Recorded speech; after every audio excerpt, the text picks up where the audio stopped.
गर्मियों के दिन आ रहे हैं और महालक्ष्मी सेल्स आपके लिए तैयार है लेटेस्ट कंज्यूमर अप्लायंसेस के साथ। Branded air conditioners, best brands, best offers के साथ आपके लिए अवेलेबल है महालक्ष्मी सेल्स में। एयर कूलर्स जो आपके पूरे घर में ठंडी हवा से आपके दिन को और खुशनुमा बनाए। Single door refrigerator, double door refrigerators, inverter battery, deep freezers, विजी cooler, LED televisions, semi and fully automatic washing machines, water purifier, RO plus UV, आटा चक्की, water dispensers, water coolers, mini refrigerators, सभी appliances बेस्ट ब्रांड्स के best offers के साथ आपके लिए available है Mahalaxmi sales में। Ulhasnagar camp 5 मधील कैलाश कॉलनी परिसरात झालेल्या गोळीबारात सख्खे भाऊ अनिल हरकेश चौहान आणि अमन हरकेश चौहान यांचा मृत्यू झाला असून अर्जुन सूरजबली चौहान गंभीर जखमी झालाय। या प्रकरणात आता नवीन घडामोड समोर आली असून फिर्यादी दीपक ठाकूर यांनी घेतलेल्या नावांवरून आरोप प्रत्यारोपांना सुरुवात झाली आहे। सागर पाटील यांच्या पत्नीने समाचार घेतलाय। उल्हासनगर कॅम्प 5 मधील कैलाश कॉलनी चौकात सायंकाळी 7:30च्या सुमारास 15 ते 16 जणांच्या टोळक्याने हातात शस्त्र घेऊन हल्ला केला।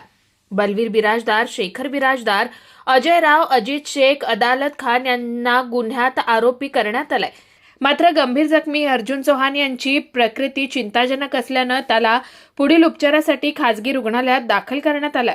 दरम्यान या प्रकरणी गुन्हे शाखेने 2 आरोपींना अटक केली असून तपास सुरू आहे।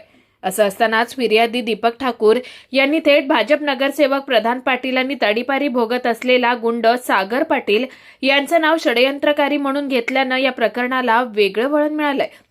आता सागर पाटील यांची पत्नी राणी सागर पाटील यांनी कॅमेरासमोर येत या आरोपांचं खंडन केलंय। त्यांनी सांगितलं की 2020 पासून दीपक ठाकूर हा माझ्या पतीला त्रास देतोय। या प्रकरणातही माझ्या पतीचा कोणताही संबंध नसताना त्यांना गोवण्याचा प्रयत्न केला जातोय। तसेच या संपूर्ण घटनेचा सीसीटीव्ही तपास करून योग्य आणि निष्पक्ष चौकशी करण्यात यावी अशी मागणीही राणी सागर पाटील यांनी केली आहे। मेरा नाम रानी सागर पाटिल है और मेरे हस्बैंड का नाम सागर पाटिल है। कल रात को जो कैलाश कॉलोनी में हुआ विषय, उसमें मेरे पति का कुछ भी हाथ नहीं है। ये दीपक ठाकुर मेरे पति का झूठा नाम 2020 से डाल रहा है, हमको बहुत त्रास दे रहा है। ये हमको न्याय चाहिए। कुछ भी होता है ये दीपक ठाकुर हमेशा सागर पाटिल, तेजस पाटिलचं नाव टाकतं। वो लोग बचपन से वहाँ पे रहते हैं अंबरनाथ गांव में, आज नहीं आए वो लोग, पर ये दीपक ठाकुर हमको कम से कम 5-6 सालों से बहुत त्रास दे रहे, बहुत हमको न्याय पाहिजे। आता पण काय नाही, पर ते नाव टाकते तो वो उस वक्त वो स्पॉट पे भी नहीं थे और के सीसीटीवी तुम चेक कर सकते हो, वहाँ पे भी नहीं थे। उनका कुछ भी संबंध नहीं है उसमें। आप सीसीटीवी कैमरे आए, हाँ उधर सीसीटीवी कैमरा है, आप पूरा चेक कर सकते हैं। उसमें आपको वो दिखे तो आप बिंदास उनका नाम लो।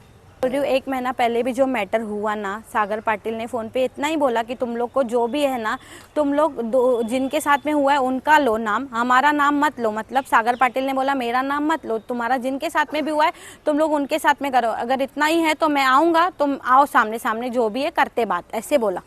उन लोगों ने उस चीज़ का गलत मतलब निकाला। माझं नाव सरिता तेजस पाटील।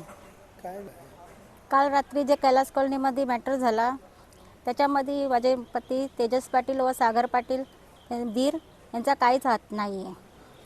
कुठे काय झाला का त्यांचेच नाव देतात। तर दीपक ठाकूर हा 2020 पासून आमच्या मागे लागलेला आहे त्यांच्या। तो काही ना काही सगळ्यांची नावं कशात ना कशात टाकत असतो। आम्हाला न्याय हवा आहे। कुठे काय झाला का त्या दोघांचे नावं देतात। आता या प्रकरणात पुढे आणखी कोणकोणते खुलासे होतात याकडे आता सर्वांचंच लक्ष लागलंय। Bureau report, Swanand media, Ulhasnagar.